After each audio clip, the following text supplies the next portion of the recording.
waste any time. So intelligent from Mubarak, taking away the most dangerous part of Nabil's game, that being his striking. But great job. That shows that he is a well-rounded martial artist. Correct. There was a time in this sport when you could take somebody down and hold them there. Now, it's harder to hold them down than to take them down. And that is bound to do the confidence of Nabil wonders. Can he get back up again?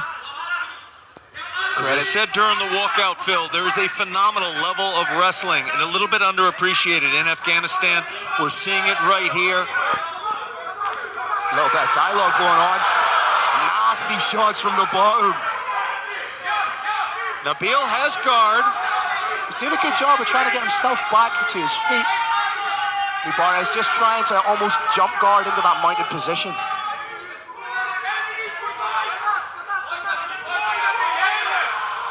Oh, he's opened a big cut, and that was one of those shots off his back. That tells me that he has wicked power. Yeah, if you want to know what Dutch kickboxing is like in mixed martial arts, Brave Nation, you just witnessed it. He's a devastating elbow from the bottom. And you're seeing how well-rounded he is now. Little things like trying to get the foot underneath, the foot on the hip.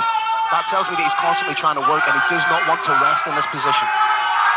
Now, if he can get a foot on the hip or create an angle, or 2 feet on the hip and push away, that is beautiful work. There it is. Can he stay up? And if he can he separate? He's got a deep underhook, hands clasped. He's trying with everything he has now to separate.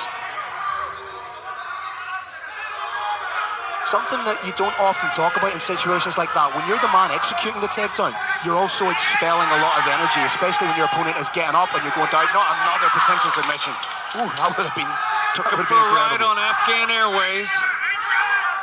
But every time he bounces up, this is fantastic. And again, these takedowns, yes, they're being completed, but the person doing the most damage at the minute is Nabil. Absolutely, positively, and it's writ large on their face. If the question is who hurt who more? It's a downward elbow, needs to be careful. Second cheeky little cage grab. Third time it happens, there should be a point deduction. I would have liked to see a more pointed warning before then. Speaking of pointed, he has to be careful with the trajectory of these elbows. If he's coming straight down in a 12-6 fashion, that's illegal. All that's going to change November 1st. There is a change in that rule. 12-6 is now legal, but it does not get implemented until November 1. Nice little shot on the break. Got the single of sorts. Now he is swinging with reckless abandon.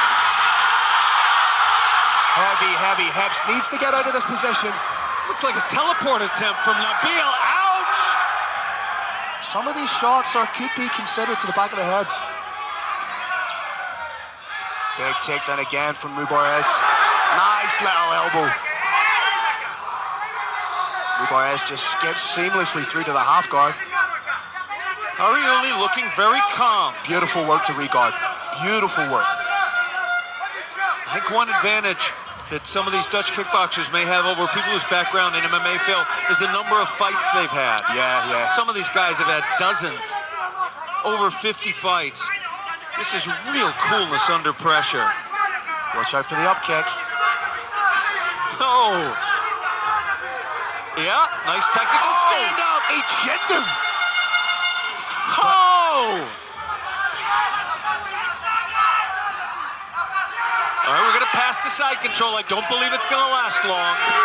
Oh, what an escape. Potential there.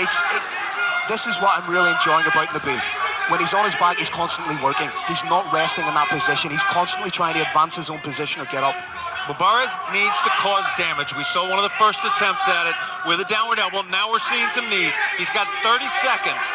He's totally dominated the grappling portion of this, but if you ask me who hurt who more, I'm not at all sure.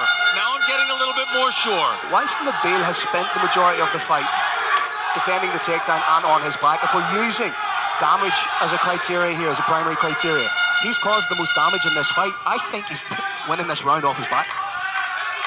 Given the disparity in grappling, I think they're probably going to give it to Zabayola Mubarak, the Afghan Baikal.